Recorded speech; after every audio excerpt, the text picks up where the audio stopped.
Westfalia, para ingresar en esta etapa de la globalización de la mano de la cultura y el interés de los argentinos y el sur global.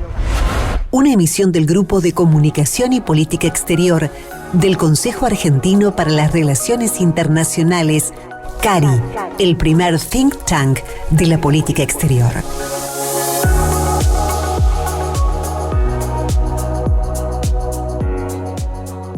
Quienes seguimos la democracia desde 1983 hasta hoy, quienes tenemos la suerte de haberla vivido aquella primavera democrática que fue el 84, hasta la Argentina de hoy, tenemos la suerte de haber escuchado más de una vez a Graciela Romer. Graciela Romer es sinónimo de investigación, sinónimo de opinión pública y sinónimo de entender a dónde está yendo nuestra democracia. Más de una vez le hemos escuchado en muchos medios explicándonos cada coyuntura y lo que podría pasar. Desde hace no mucho tiempo, ella está muy preocupada por la democracia, no solo en la Argentina, sino en el mundo, con una fundación que se llama Saving Democracy. Graciela Romer, mucha gente dice, además de todo esto que yo digo, que sos muy buena gente. Buena gente para venir al CARI, no vamos a decir cuándo, para mantener la magia, pero sí buena gente para venir a esta hora al centro. Gracias por estar. ¿Cómo estás, Graciela? Lo que sí voy a tratar de neutralizar, en el 83 yo todavía apenas empezaba a hacer opinión pública. ¿Sí? Yo fui alumna de Mora y Araujo y después fui asociada al estudio de Mora y Araujo y ahí aprendí, yo vengo del DITELA y de la investigación, digamos, más académica, y aprendí a hacer opinión pública después del 83. Manuel Mora y Araujo, uno de los padres de la consultoría política en Argentina, falleció hace no mucho, ¿no? No, hace no mucho, sí. Dejó un gran legado. Y Graciela Romer, justo estábamos hablando al empezar, ¿qué pasa con la democracia en el mundo? Si hay un problema con la democracia en el mundo. Sí, yo creo que le pasan cosas al mundo. Estamos atravesando un cambio de época muy, muy dramático, te diría yo, y hubo otros cambios de época, ¿sí? Inclusive yo viví un cambio, y seguramente vos también. Estos cambios generacionales se produjeron realmente 50, 60 años atrás, pero yo creo que ninguno fue tan avasallante como este. Este es un cambio de época donde uno está viviendo el día a día, semana a semana, mes a mes, año a año, cambios en las formas de vida, cambios en la modalidad del habla, cambios en los hábitos de comportamiento, no solo entre una generación, dentro de la misma generación. Yo creo que el salto cualitativo tecnológico es realmente muy importante. Muy, muy importante y que está trastocando, vos sabés que yo creo que está trastocando inclusive el pensamiento, porque es muy claro que está cambiando el habla, ¿sí? ¿Viste? Los chicos hoy, las nuevas generaciones hablan de manera diferente, ¿sí? Con una lógica diferente, y esto sin lugar a duda está influyendo sobre la estructura del pensamiento, ¿no? Walt Whitman decía que la historia, no sé si hablaba que la historia se repite, eso es más de Carlos Marx, pero que la historia rimaba. Si uno busca antecedentes en la historia, el auge de los nacionalismos, de los autoritarismos, no es algo nuevo, como tampoco las grandes diferencias, incluso la violencia política, ni hablar de las invasiones de un país, de Rusia a otro país, ¿no? ¿Vos ves alguna similitud con los años 30, por ejemplo, con el auge de los nacionalismos, de los autoritarismos? Depende de dónde me mires, pero me quedé enganchada con el tema de la historia no se repite. Sino que rima. No se repite, sino como tragedia. Sí. Bueno, la segunda vez como farsa o como tragedia. Justamente, bueno, ¿esta sería la farsa o la tragedia? No, nosotros vivimos, en este momento es la tragedia porque creo que tenemos enormes problemas que están afectando inclusive, digamos, al sistema democrático, que no es el único problema que tenemos. Vos es que cuando uno mira y analiza estadísticas globales, los niveles de inteligencia media, hay una institución que no recuerdo cuál es, que se dedica a evaluar los niveles de IQ desde hace ya décadas. Y los niveles de inteligencia promedio mundiales han bajado. Mira lo que te digo, y esto está vinculado con lo que te decía antes respecto de cómo está cambiando, ¿no?, nuestra estructura de pensamiento, O sea, ¿no? dicho mal y pronto, somos más tontos las generaciones. Tenemos un tipo de inteligencia, vos sabés que los neurocientistas Sí, dicen que no hay.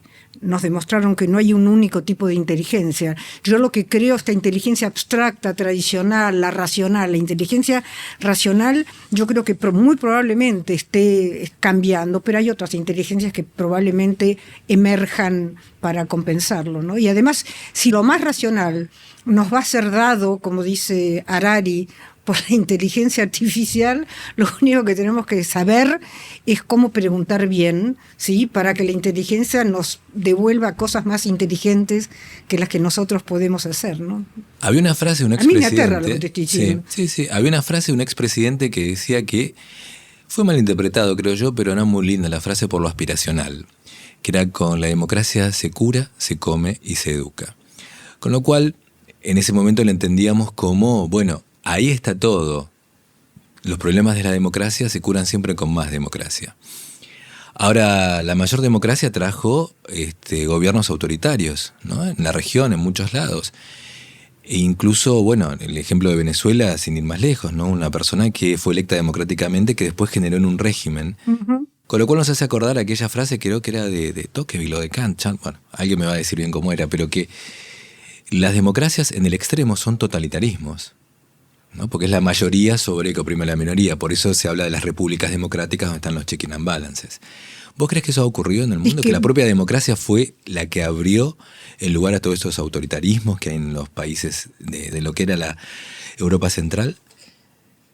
No, yo creo que no. Y además recuerdo en este momento una apelación que hizo Obama en algún momento de su gobierno, cuando planteó que las democracias no se autorregeneran, son las poblaciones, ¿sí?, es el sistema político, es la dirigencia la que puede controlar los avances antidemocráticos. Y quiero decir, lo que planteaba era que las democracias no son autorresilientes, ¿sí? Hay ciertas condiciones que deben darse para que las democracias o se fortalezcan o perduren. Y lo que está sucediendo en este momento, hablamos de democracias que están siendo cuestionadas en el mundo, ¿sí? Y yo lo que te diría es, pensemos por qué. ¿Qué es lo que ha sucedido para que las democracias comiencen a ser cuestionadas? Pero comienzan a ser cuestionadas en un sentido complejo. Vos fíjate, por primera vez en el mundo hay 70 sobre 140 países, ¿no? Pero más de la mitad de los países tienen elecciones o han tenido elecciones durante lo que ha transcurrido de este año, ¿sí? O sea que la formalidad democrática se mantiene la mayor. La formalidad democrática se mantiene, efectivamente. Se mantiene en términos de el reciclaje, digamos, de dirigencia, de participación, pero esto es absolutamente relativo, porque depende no de los rituales democráticos, sino depende de la calidad de estas democracias. Yo te diría, por ejemplo, estamos muy acostumbrados en la República Argentina, inclusive muchos colegas sostienen que todavía la Argentina, a diferencia de lo que sucede con otros países de América Latina, puede sostener niveles de democracia, digamos, significativos. Y yo creo que esto no es cierto, porque vivimos como ya lo decía O'Donnell, vivimos democracias de baja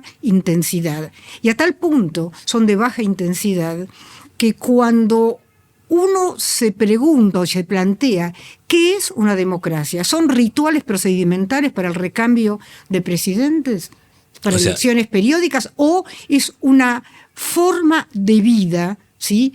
Es un conjunto de valores, es un sentido de pertenencia, ¿sí?, que hace que un determinado universo geográfico, ¿sí?, llamado nación, país, etcétera, etcétera, se viva a sí mismo como una comunidad. Y yo te diría que es esto último. Y lo que nos está pasando justamente es que se ha perdido el sentido de comunidad, producto de muchas cosas. Yo creo que el eclipse, es muy fuerte la palabra eclipse, pero el cuestionamiento a las democracias que hacen muchas poblaciones hoy en el mundo occidental está vinculado con fallas no solamente en el sistema político, fallas en el sistema económico. Y yo creo que una de esas fallas ha sido el impacto negativo que la globalización tuvo, más allá del impacto positivo, ¿sí? Yo creo que la globalización ha sido altamente productiva realmente para dinamizar las economías y, digamos, en los niveles de desarrollo de muchos países, pero también ha tenido un impacto negativo importante en el sentido de quitarle grados de libertad, grados de autonomía a los estados nacionales. Y esto no es un dato cualquiera, porque eso ha limitado, a diferencia de lo que pasaba con los estados de bienestar, ¿sí? Los estados nacionales, a ver si te sigo, la idea que hay más democracias delegativas, siguiendo el término... Sí, más democracias formales, te diría yo. Formales, claro, bueno, de baja intensidad. Exactamente. Llevan a democracias, si se quiere, cesaristas, ¿no? Donde la delegación... Esas democracias delegativas, que la tuvimos con Fujimori y la tuvimos ya en los 90 también. Pasa que eran menos usuales. La tuvimos con Menem. La tuvimos con Menem. Y la tuvimos, si se quiere, con Néstor y Cristina, ¿no? En algún grado. Absolutamente. Ahora, mi pregunta es esta. La respuesta fue a la globalización, al desencanto con la globalización, regímenes más cercanos a... no quiero usar la palabra autoritaria, pero es la que queda, ¿no? Pero seguro. Yo creo que hay que empezar a hablar no con la posverdad, sino con la verdad. Y hablar, exactamente. Yo creo que tenemos un lenguaje virtual para no aceptar la realidad, ¿no? Yo soy muy psicoanalítica en ese sentido. Yo creo que sobre todo en Argentina, ¿no? Que es a partir de donde, más allá de lo que uno lee, explora, experimenta, Argentina es lo que uno vive, ¿no? Y sobre todo este tema de las fallas o los persaltums institucionales a los cuales está tan habituado realmente la República Argentina, ¿no? Y que pasan, yo te diría, no sé si desapercibidos, pero por lo menos no generan una respuesta lo suficientemente activa por parte de la ciudadanía, ¿no? Esto a mí me preocupa enormemente. Bueno, analizar el fenómeno de Milei es interesante porque Milei quizá es una respuesta democrática, ¿no? A ver, fue electo por una amplia mayoría sin un aparato detrás. Ahí hay una situación anómala, ¿no? Después puede haber la opinión de cada uno como gobierna, pero digo, comparto contigo. El origen es totalmente democrático, ¿no? En sí, comparación por eso es democracia grado 1, grado 2, digo, en una escala de 1 a 5. Usted es la socióloga, dígame. Claro, no, yo creo que es una democracia de 5 para abajo. ¿Cuál sería la escala? ¿De 1 a cuánto? Te estoy inventando, una escala de 1 a 5, qué sé yo, okay. Se me ocurre en ese momento. Pero lo que creo es, mira, te doy un solo dato y quiero compararlo con el fenómeno que a mí me impactó enormemente, el fenómeno Boric en Chile, ¿sí? Tenemos un caso, que es el tema de la propuesta del Ejecutivo, ¿sí? A la nominación de estos 2 jueces para integrar la Suprema Corte. Se ha posicionado en contra de esto y ha rechazado esa propuesta, te diría casi la totalidad de las cámaras profesionales y todos los sectores vinculados al ámbito jurídico, ¿sí? Se han manifestado otras organizaciones dedicadas a los derechos humanos y sin embargo, no hubo ningún tipo de modificación, cuestionamiento, ni siquiera explicación, más allá de una explicación que a todas luces no es una explicación, digamos, aceptable, por parte del Ejecutivo, acerca de por qué razón posicionar a un individuo o un perfil como el que propone el Ejecutivo. En un momento realmente donde la calidad de los miembros de una Suprema Corte son enormemente importantes para un país que realmente no genera confianza y credibilidad en el mundo. Por lo tanto, más que nunca necesitamos generar confianza en el Estado de Derecho o en la vigencia del Estado de Derecho, ¿no es cierto?, ante el mundo, sobre todo si quiero abrir las puertas y si quiero que me otorguen préstamos y quiero que la gente invierta. ¿Sí? El problema de entrevistar a alguien más inteligente que uno es que una vez se pierde. Estabas hablando primero de Boric. Sí, claro, ahí voy, porque yo soy después muy... estabas hablando de Argentina. Pero no te preocupes porque yo también me pierdo. Muchas veces me había pasado, estoy dando clases, me pasaba cuando era más chica, daba una clase y de pronto me decía, profesor, ¿usted puede repetir? En absoluto. Si alguien anotó, me dice lo que dije. Entonces, a ver, vuelvo. hablábamos de democracia, empezamos con democracia grado, yo te dije -5, Sí. ¿sí? O -2,5 si vamos de 1 a 5. ¿Por qué? Porque frente a un rechazo tan brutal de instituciones con la legitimidad y el prestigio de las que se enfrentaron a esta propuesta, ¿qué es lo que hace un ejecutivo? Da marcha atrás, que es lo que muchas veces dice Harari acerca del perfil de los nuevos liderazgos, y te agrego otro eje más, que es justamente la plasticidad, ¿no? El presidente no hace eso, no solamente no lo hace, sino que refuerza su postura y plantea, ¿sí?, las razones que a todas luces no son lo suficientemente válidas. Eso no es un ejemplo de una democracia fuerte, es un ejemplo de todo lo contrario. Es un ejemplo que pone en cuestionamiento la representatividad, pone en cuestionamiento una serie de elementos que hacen a la cultura democrática de un país. Y nos vamos a lo de Boric. ¿Qué hizo Boric? Personaje también un perfil bastante complicado de analizar, ¿no? Llega con un historial bastante complejo en los últimos años en términos de conflictividad y aceptación realmente de la Constitución en Chile, y decide que el cambio necesario, el instrumento central para poder ejercitar su proyecto de país, tiene que ver con el cambio de la Constitución. Y efectivamente llama a un referéndum, que lo pierde. Entonces llama a otro consejo para rever este tipo de cosas, presenta la propuesta y la pierde, ¿sí? ¿Qué es lo que hace Boric? Da marcha atrás, y hoy todo el mundo está hablando de el corrimiento al centro de Boric, ¿sí? Entonces te quiero decir la diferencia entre, por ejemplo, un perfil que cuando tuvo que rechazar los gobiernos autoritarios en América Latina, a pesar de venir de la izquierda, ¿sí?, hizo lo que no hicieron otros gobiernos latinoamericanos, que fue efectivamente rechazar y cuestionar la elección de Maduro, ¿cierto? Entonces, lo que quiero plantearte con esto, la democracia no es solamente un conjunto de reglas procedimentales para poder producir recambios dirigenciales, para lograr que la gente participe, ¿sí? Porque sabemos además los sesgos que hay en los niveles de participación, ¿no es cierto?, a través del clientelismo. Sí, entonces lo que tenemos que ver son otros elementos que hacen a los aspectos formales de la democracia, que tienen que ver con la transparencia, que tienen que ver realmente con el oído permanente que la dirigencia tiene que tener respecto de las demandas sociales, y la plasticidad, sobre todo para lo que significa las nuevas reglas. Empezamos hablando de un cambio de época, ¿no?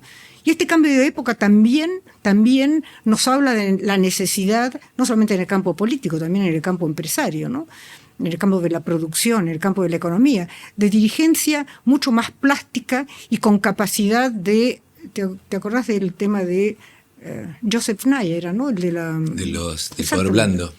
¿Vos sabés quién me regaló ese libro por primera vez en mi vida? El que fue presidente de esta institución. Nuestro fundador, Carlos Muñiz. Carlos Manuel Muñiz.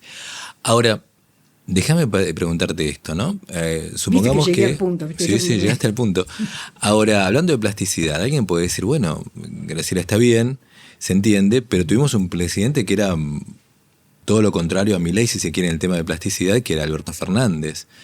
La ciudadanía votó un gobierno de este estilo, y ese es el cambio de época. ¿A eso cómo lo ves? Primera cosa, yo tengo dudas, es como que me digas que la ciudadanía votó esta gestión, y yo te digo que sí votó, pero no votó. ¿Qué quiere decir votar? A ver, votar no es solamente cumplir un ritual, agarrar una boleta y ponerlo ahí adentro.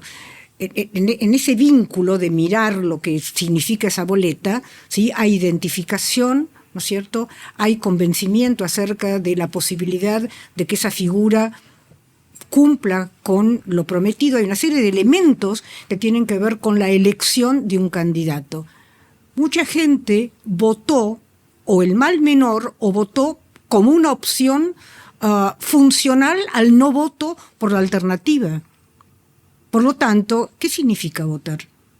Claro, bueno, pero con ese criterio no hay democracia en el mundo. No, porque en ninguna democracia tenés esos... No, lo que tienen son elementos elementos, por ejemplo, más... ¿Vos viste el debate entre Harris y Trump? Sí, sí.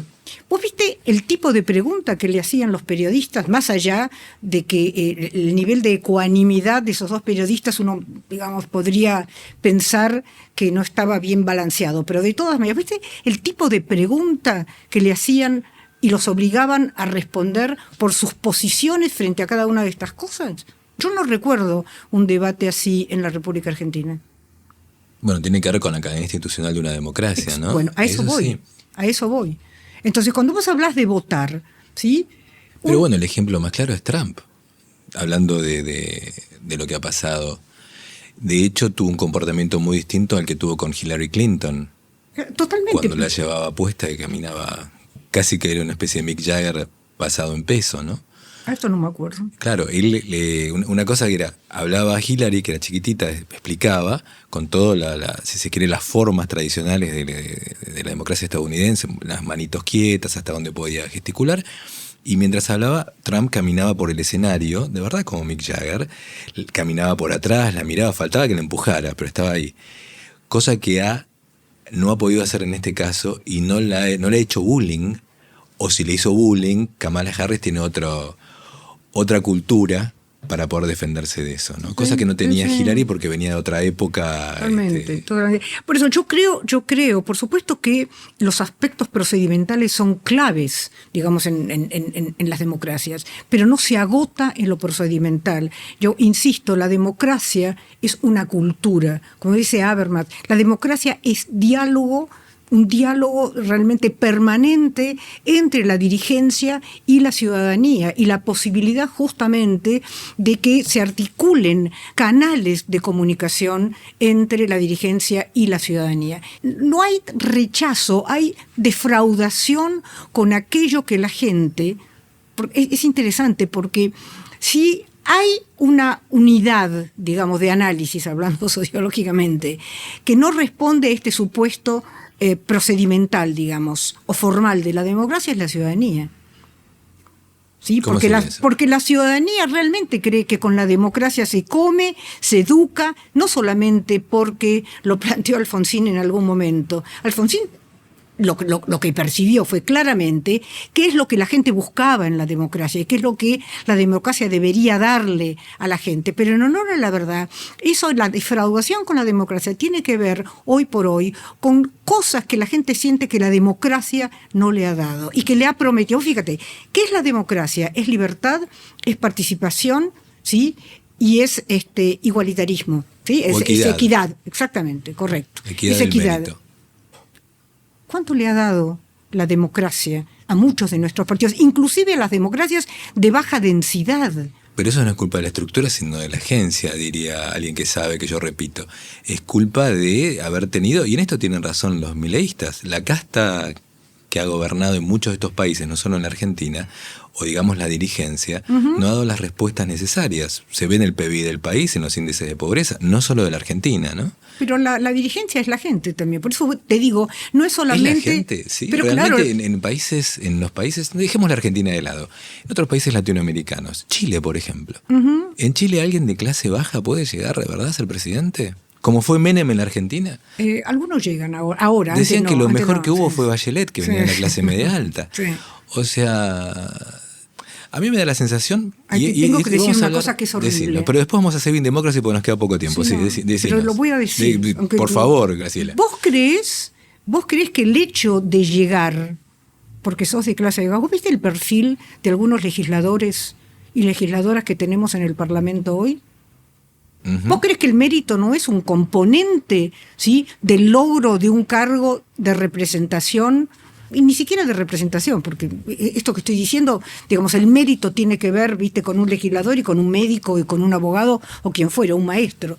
Pero realmente cuando uno plantea la participación simplemente también como un ritual absolutamente falaz, porque vos no podés participar sino a través de legitimar tus conocimientos, tus valores, ¿sí? Vos fíjate lo que es nuestro Parlamento. A mí me da vergüenza ver realmente que alguien pueda decir yo no tengo educación o no terminé la secundaria y soy parlamentaria. No, eso sí, están funcionando mal los gatekeepers. Bueno, ¿no? justamente. Pero mi pregunta es otra. O apuntaba a otra cosa, la cual estoy de acuerdo, porque la equidad del mérito no tiene clase social. Exactamente.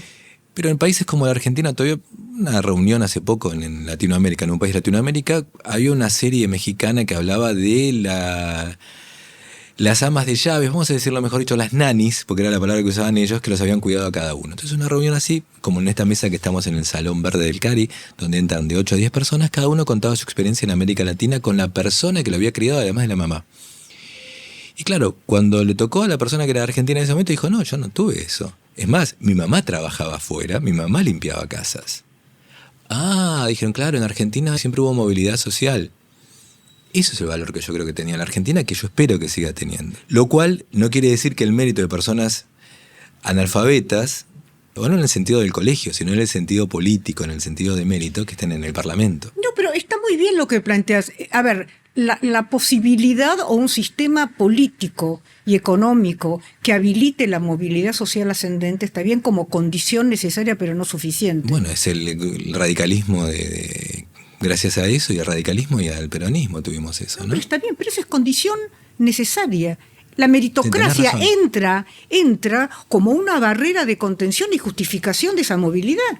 El hecho de que exista posibilidades de movilidad social en el campo de la actividad privada, en el campo educativo, en el campo profesional, implica básicamente la potencialidad de que esto sea posible, a cargo, a costa, o no sé cuál es la palabra que habría que utilizar, de que justamente quien transita ese canal de posibilidad de movilidad estudie, tenga cierto nivel de ética, no, que tenga ética, ¿me entendés? Entonces, este es el punto y es lo que hemos perdido. Lamentablemente, yo creo que el peronismo ha sido realmente muy tóxico en este sentido, porque ha privilegiado la participación al mérito. Es más, ha denostado la idea de la meritocracia como si fuera, pero además, una cuestión de clase. Es como si vos no pudieras aplicar la meritocracia. Es tan contradictorio, es casi un oxímoron, porque la meritocracia solamente se adscribe, digamos, a una clase social, a un estamento social.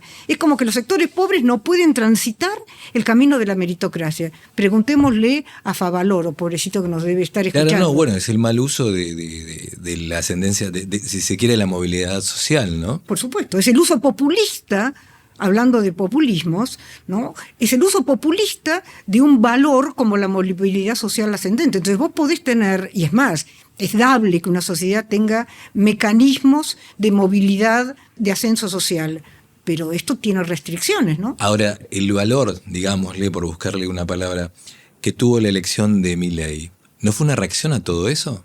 Sí, claro. Claro, pero cuando yo veo, y voy a decir una cosa que me compromete a mí solamente como persona, pero cuando yo veo las respuestas que el presidente le da, ¿no es cierto?, a la posibilidad de favorecer un perfil como el que yo no lo conozco, este pobre señor, este juez no lo conozco, pero sí creo en las organizaciones que denostaron este perfil. Entonces digo, no, un momentito, me parece que esto por acá no viene.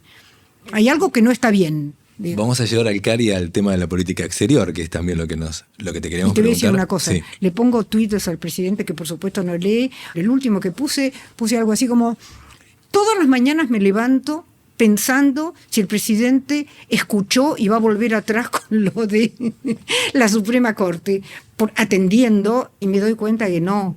¿Sí? Y entonces toda la cháchara acerca de la comunicación, la democracia y todo eso. No, hay muchos que dicen que el presidente se ocupa de los temas económicos, o sea, que es haber bajado la inflación. Pero bueno, eso es harina de otro costal. Saving Democracy. ¿Por qué Saving Democracy es tan importante para hoy? Porque estábamos en México hace unos 3 años en una conferencia que se hizo, en una internación que se hizo con gente del National Democratic Institute, otra gente de México, para hablar de la democracia. Y cuando, ¿viste cómo son estas organizaciones que uno siempre se hace de cierto grupo y entonces va a comer a la noche, qué sé yo? El día que nos íbamos, con un grupo que habíamos tenido afinidad en las discusiones y en las ponencias, etcétera, dijimos, bueno, pero hay que hacer algo. Y entonces había 2 mexicanos, había un argentino, había un paraguayo, etcétera, etcétera, y dijimos, ¿por qué no hacemos algo? Entonces nos jurimentamos y dijimos, vamos a formar una organización que se dedique a promover la democracia. ¿Eso fue hace cuánto? 2 años, 3 años. Y fue justo cuando Biden, a los inicios, ¿te acuerdas que Biden empezó con uno de sus primeros planteos, que no me acuerdo si fue en el día, bueno, no me acuerdo, frente a la Asamblea planteó, tenemos que inaugurar el ciclo o la década democrática, ¿viste? Sí, retomó las banderas de Clinton, si se quiere, de Madeleine Albright y de Clinton, que era el enlargement de las democracias. Exactamente, bueno, y eso nos estimuló a armarse bien democracia. Graciela, esta es la pregunta, si querés, para el final, y igual podemos agregar lo que a vos te parezca. A mí me duele mucho cuando escucho, y muchas veces hasta que yo también lo digo, que la democracia argentina está en problemas por falta de valores.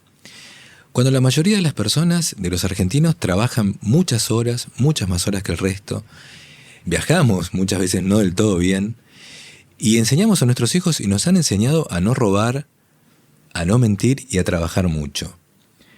¿No crees que en el fondo la propia, y te lo digo ya como socióloga, no están ahí una frase de ingenieros, nuestras fuerzas morales para poder reconstruir la Argentina?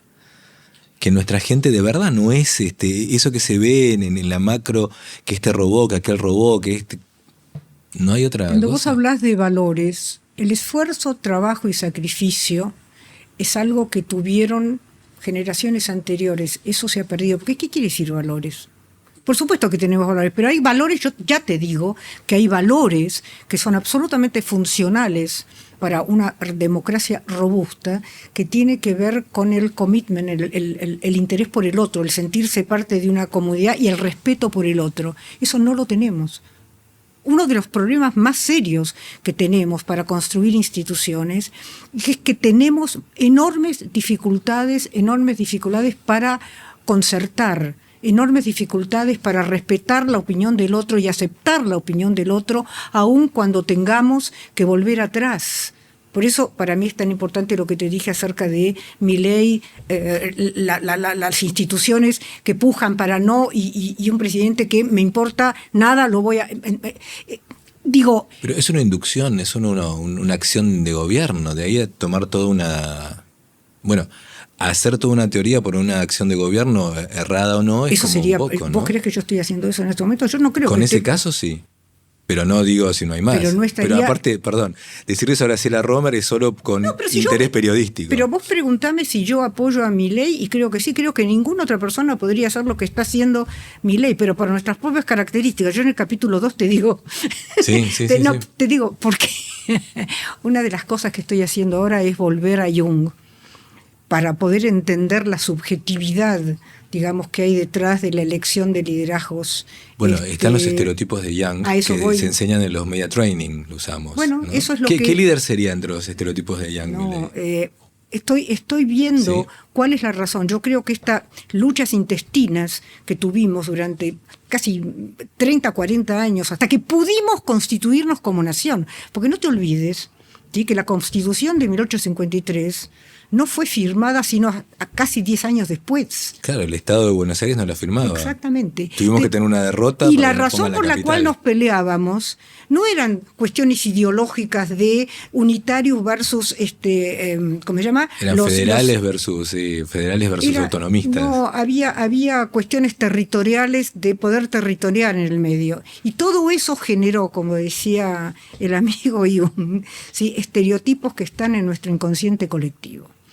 Cuando vos te pones a pensar cuál es la razón por la cual hay tanta dificultad de conciliar posiciones en el Parlamento, en nuestro Parlamento ahora, se termina transando, y fíjate como incluso los medios, cuando hay acuerdos, cuando hay posibles acuerdos, resulta que o se le pide la renuncia a un diputado, un conjunto de diputados o senadores, o se habla de tranza, no de acordar porque hay una coyuntura que de alguna manera determina este tipo de elementos. Esos son valores también.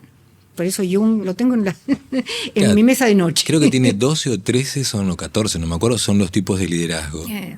Que hay el padre, hay varios de esos, el líder, eso es más transaccional. Esto es más...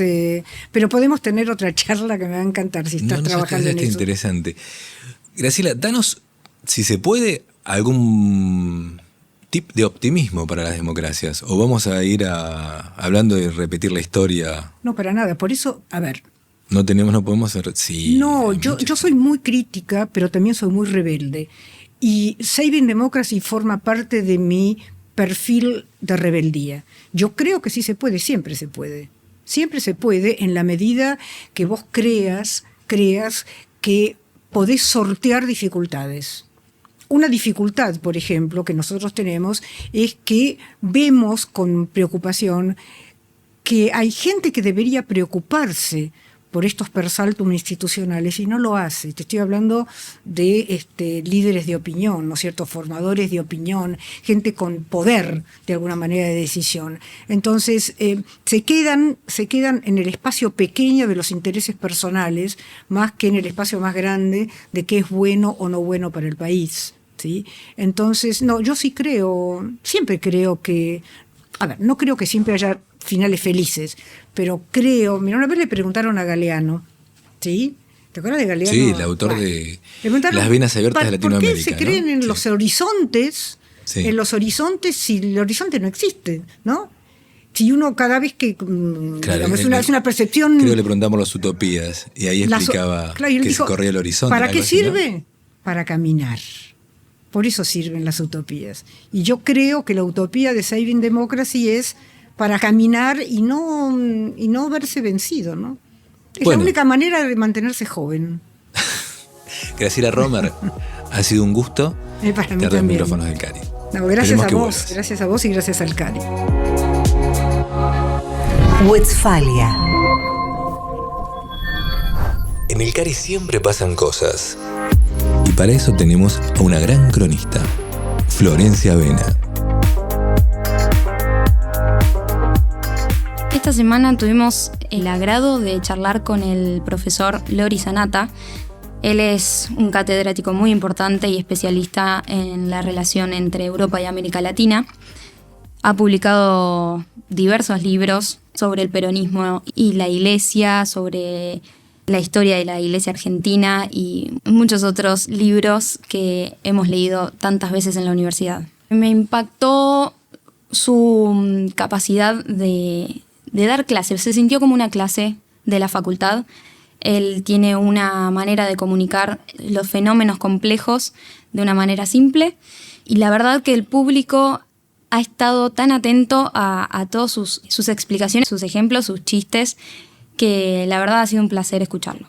Entre el público teníamos embajadores, gente que viene muy seguido al Cari, que nos visita con frecuencia y participa activamente de todas nuestras actividades, así que se los vio muy compenetrados en la disertación del profesor Sanata. El profesor Sanata esta semana nos habló sobre justamente un tema que veníamos hablando hace un ratito con la socióloga Graciela Romer, sobre los fenómenos de los populismos actualmente en Europa y cómo este resurgimiento de los populismos está afectando a las democracias en el siglo XXI. Tenemos una breve explicación en palabras del mismo profesor que muy amablemente se dispuso a hablar con nosotros, así que adelante.